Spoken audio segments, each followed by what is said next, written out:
Picture this. It's Christmas Eve, 1945. A family home in Fayetteville, West Virginia is suddenly engulfed in flames. By the time the sun comes up, the house is just gone, turned to ash. But what's truly bone-chilling is that 5 of the 10 Sodder children who were inside, well, they vanished. And this wasn't just some tragic accident. It was the beginning of one of the most baffling and frankly heartbreaking unsolved mysteries in American history. So that's the big question, right?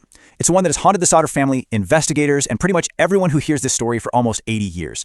How do 5 kids just disappear from a house fire? You're about to see that when that smoke finally cleared, the real mystery was only just beginning. To really wrap our heads around this, we have to go back to that night. A night that was supposed to be filled with the joy of Christmas, but instead, it turned into an absolute nightmare. So let's meet the Sodders. You've got George, a hardworking Italian immigrant who was famously and very vocally critical of the dictator Mussolini. Then there's Jenny, a dedicated mom, and together they had 10 children. That Christmas Eve, their house was buzzing, just full of kids excited about their new toys. Then, around 1 in the morning, Jenny Sodder wakes up.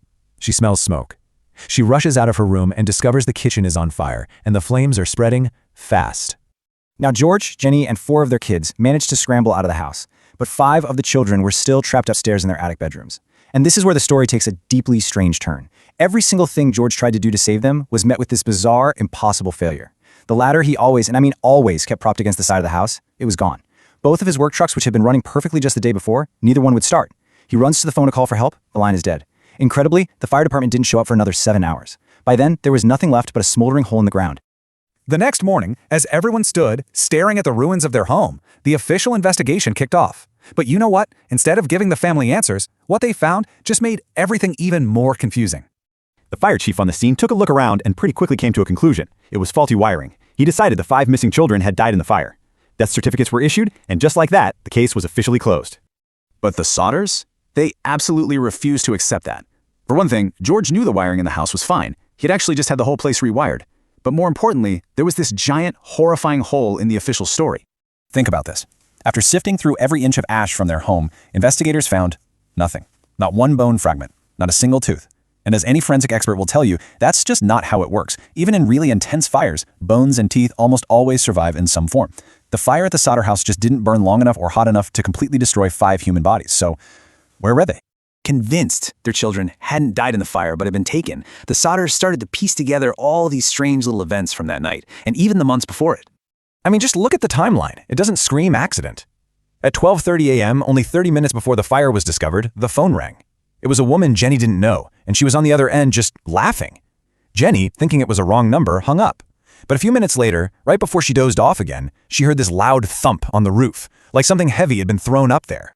And that dead phone line? Well, a telephone repairman came out and confirmed it hadn't just broken or burned. The wire had been cleanly and intentionally cut with pliers from the outside of the house.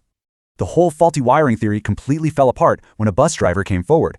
He was passing through town late that night and swore he saw people standing on the side of the road throwing what he called fireballs at the Sodder house.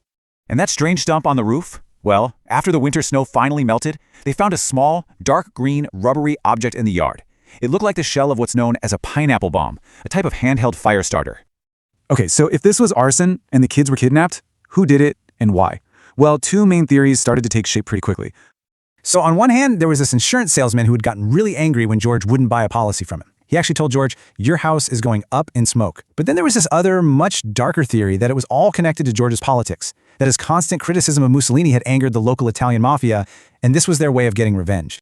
And what really fueled the kidnapping theory was this sudden flurry of sightings. A woman working at a hotel swore she saw the children with a strange couple the very next morning.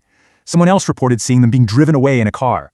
For George and Jenny, every single one of these reports was a new spark of hope, and they chased down every lead they could, absolutely convinced their kids were still alive out there. For 20 years, the case just went cold. The leads all dried up, and there was nothing.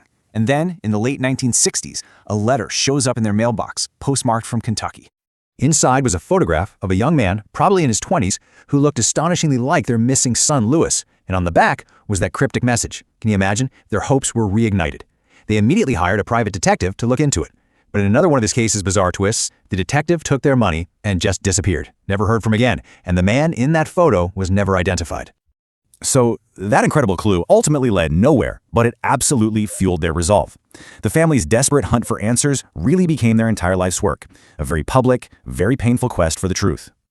George and Jenny put up this huge billboard on Route 16. It had pictures of their 5 missing children and offered a reward for any information. That billboard stayed up for over 40 years. It became this local landmark, a constant, heartbreaking symbol of a family that just refused to give up hope. 44. That's the number of years that Jenny Sodder wore black. Every single day from the day of the fire until the day she died, she dressed in mourning, just waiting for news, waiting for her children to come home. George passed away in 1969, and he went to his grave still believing his children were alive somewhere. Jenny lived in the house they rebuilt on the same spot until she died in 1989. After she was gone, the rest of the family finally, and I'm sure reluctantly, took that old weathered billboard down. So, what was it? A horrible, tragic accident made worse by a really shoddy investigation? Or was it something much more sinister, a carefully planned arson and kidnapping, all covered up by a conspiracy of silence? To this day, we still don't know. The fate of Morris, Martha, Louis, Jenny, and Betty Sodder remains one of America's most haunting and deeply compelling unsolved mysteries.